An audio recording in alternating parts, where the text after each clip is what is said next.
Bem, pessoal, vou gravar um vídeo de resumo de tudo que nós vimos na disciplina até agora. Só para recordar, nós vimos sobre a arquitetura de von Neumann, inclusive tem um vídeo sobre isso no site já, né, disponível no YouTube. Vimos sobre conversão entre sistemas numéricos distintos, binário, decimal, hexadecimal. Isso também tem um vídeo disponível, né, sobre esse assunto.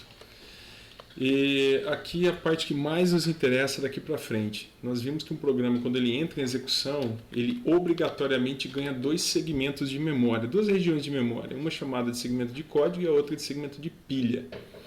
Além disso, ele pode, por necessidade ou por interesse do próprio desenvolvedor, alocar um segmento chamado de segmento de memória heap. O segmento de memória heap, a grande vantagem em relação à pilha é que ele não tem tamanho limite.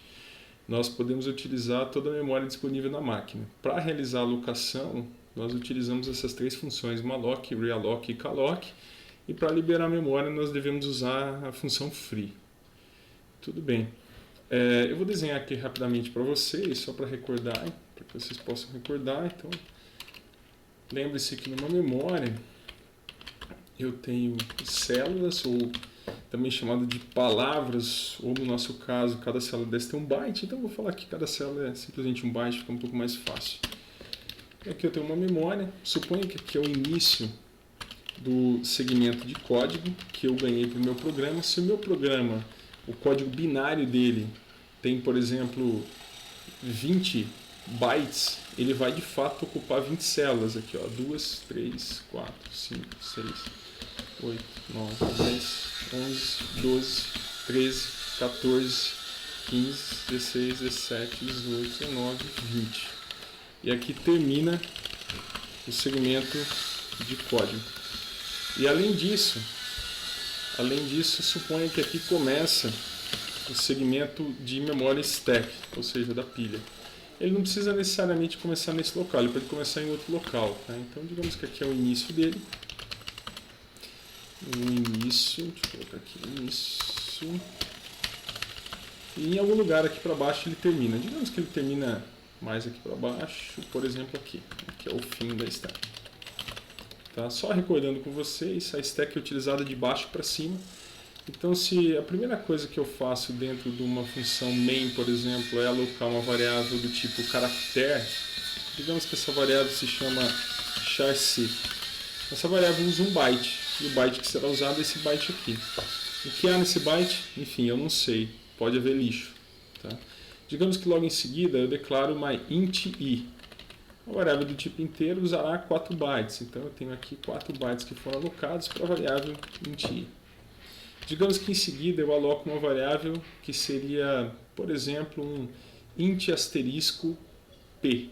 Esse int asterisco p, por ser um ponteiro, ou seja, uma variável que guarda endereços, toda variável que guarda endereços, ela terá na minha máquina 8 bytes. 1, 2, 3, 4, 5, 6, 7, mais um aqui, 8.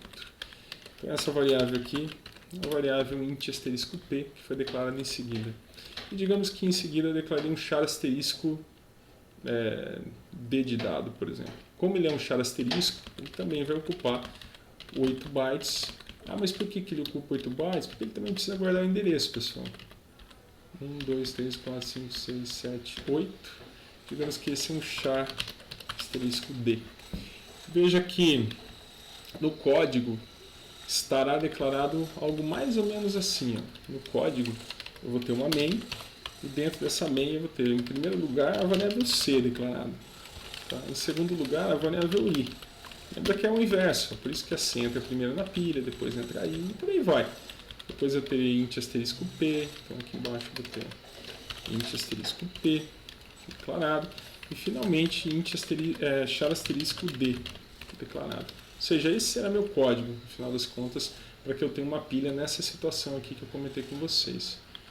Tudo bem, só para recordar, se eu chegar no topo da minha pilha aqui no início, o Linux, o Windows ou qualquer outro sistema operacional, ele expande essa região de memória para mim até um limite, que é em torno de, um pouco menos de 3 MB, tá? Tipicamente. Se eu quiser usar mais memória, eu vou precisar usar memória heap, ou seja, queira ou não queira, eu preciso aprender a usar memória heap bem.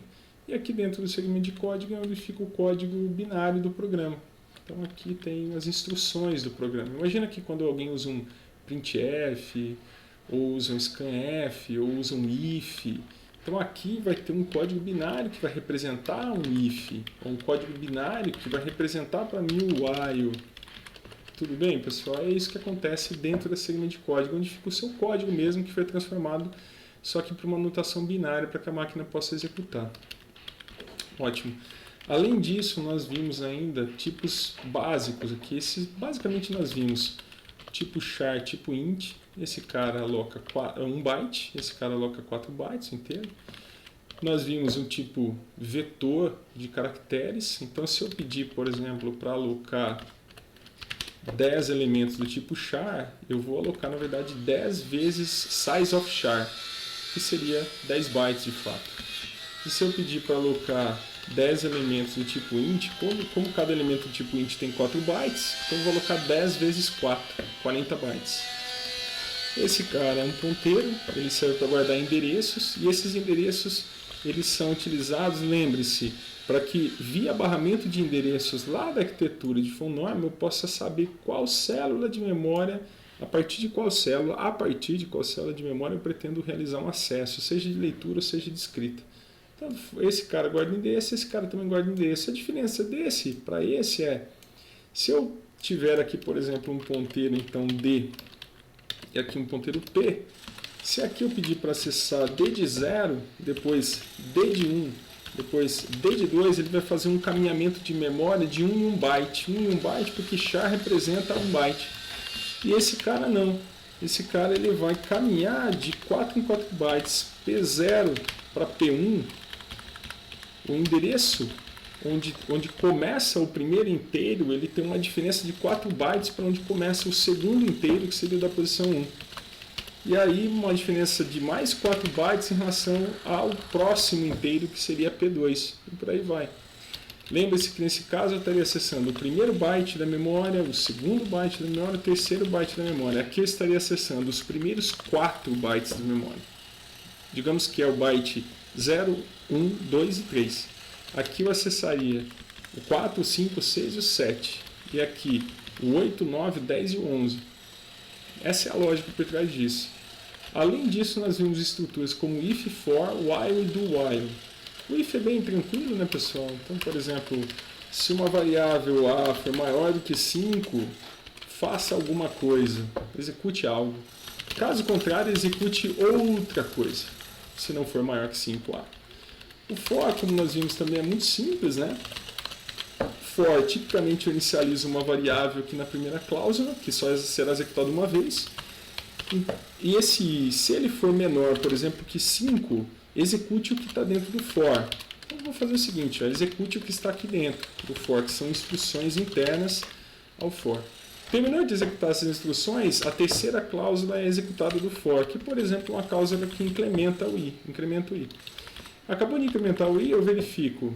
I continua sendo menor que 5? Se sim, que no caso sim, ele executa novamente as instruções. Depois incrementa novamente o i e verifica. Esse i ainda é menor que 5? Sim, execute as instruções. Incrementa novamente.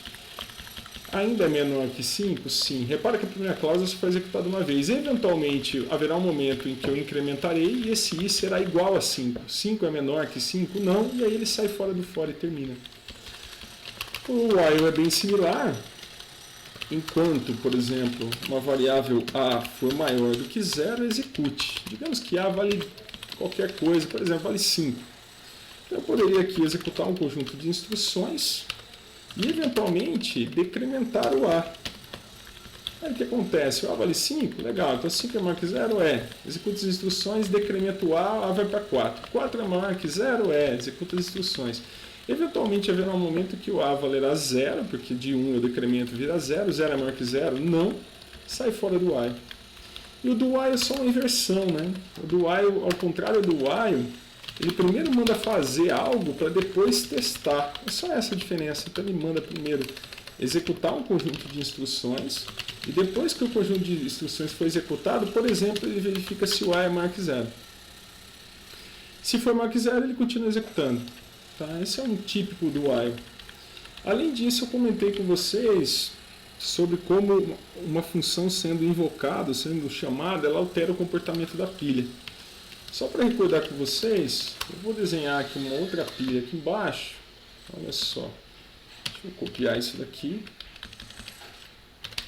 Imagina que toda essa memória aqui é uma memória pilha, por exemplo. Beleza, vou lá embaixo nela. Fui. Então aqui está o fim da pilha. Fim da stack. Suponha que uma variável inteira foi alocada na main. Se a variável inteira foi alocada na main, eu vou alocar int i, por exemplo. Então tem 4 bytes alocados. Imagina que a main invoca uma função. Imagina que a função, sei lá, uma função que soma 2 inteiros. Então é uma função assim, ó. Função que ela é int soma, recebe um int a e um int b. Então a primeira coisa que vai acontecer nessa função é que eu preciso passar os parâmetros a e b. Onde que o a e b serão passados? Na pilha. Então primeiro será passado um dos argumentos. Então digamos aqui que o argumento a será passado, que é um inteiro a, e depois o b. Então aqui o argumento b será colocado na pilha. Depois que eu subi os argumentos, a próxima coisa é a seguinte: digamos que depois dessa soma ocorre algum outro comando qualquer. Eu preciso saber o endereço desse comando. E esse é o endereço do segmento de código. Esse endereço ele é colocado na pilha para que eu saiba qual é a próxima instrução do segmento de código que será executada depois que a função soma terminar. E esse endereço tem 8 bytes. Então vamos contar aqui se tem 8. 1, 2, 3, 4, 5, 6, 7, 8. Então aqui é onde eu vou colocar um endereço de retorno da função soma, ou seja, depois que essa função terminar, quem que tem que executar? Ou seja, qual é a próxima instrução? A partir daí, digamos que dentro da função soma eu não aloco nenhuma variável. Se eu alocasse alguma variável, a variável seria colocada aqui. Tudo bem, pessoal? A variável seria colocada aqui. Digamos que essa função só faz o seguinte lá dentro, ó. Ela simplesmente tem lá dentro. Vamos dizer que ela aloca alguma coisa que acho que fica mais fácil. Digamos que ela aloca uma variável C e C recebe A mais B. E depois eu faço return em C. Ponto e vírgula. Vamos ver se cabe aqui, que fica meio apertadinho. Vou pôr aqui embaixo mesmo, assim. Ó. Pronto. Acabou a função. O que vai acontecer nesse caso? A variável C é inteira, então ele vai alocar a variável aqui por cima. Ó. A variável inteira tem 4 bytes. A int C está aqui. O que ele vai fazer? Digamos que a variável A tem um valor, sei lá, 7, por exemplo, a variável B tem um valor 3, por exemplo, então ao somar as duas, a variável C recebe 10. A variável C recebe 10. O que acontece no momento em que esse return é alcançado, em que ele é mandado executar? O return basicamente faz o seguinte: primeira coisa, ele vai copiar o valor da variável sendo retornada para dentro de um registrador especial, ou seja, uma memória interna da minha CPU chamada EAX. E lá é colocado o valor. E em seguida, o que vai acontecer com o return? O return faz o seguinte: ele libera a minha pilha. Então ele vem aqui, como se ele literalmente falasse assim: ó, eu não tenho mais essa parte, essa variável local vai ser desalocada. A próxima coisa que ele faz é pegar o endereço de retorno aqui da soma, e esse endereço de retorno ele copia num outro registrador da CPU chamado EIP. E ao copiar no EIP esse endereço de retorno, ele está avisando a CPU qual é a próxima instrução que terá que ser executada a hora que a função terminar. Isso é muito legal. E aí ele libera essa região de memória. Digamos que assim eu estou exemplificando a liberação. Tá? Essa anotação registradora aqui do lado não tem nada a ver com a memória, só para lembrar, pessoal. Aí a próxima coisa que ele faz é liberar essa região de memória, liberar essa outra região de memória aqui, e aí eu volto para a minha main. Minha main só tem esse int i que já estava na minha main, que foi declarado na minha main. E daí, digamos que lá dentro da minha main, eu pego o retorno da soma. Digamos que minha main ela tem algo assim, ó. Ela faz i receber o resultado da soma lá do 7,3.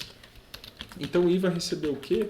O i, na verdade, ele vai fazer o seguinte: será copiado o valor que está no registrador EAX para dentro dele. Quem era o valor do EAX?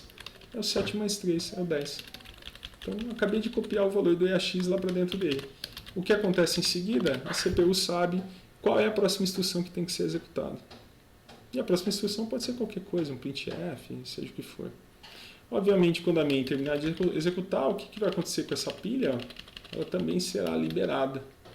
E aí ela é devolvida para o sistema operacional essa pilha, e o segmento de código também é liberado e devolvido para o sistema operacional. Bem, é isso, pessoal.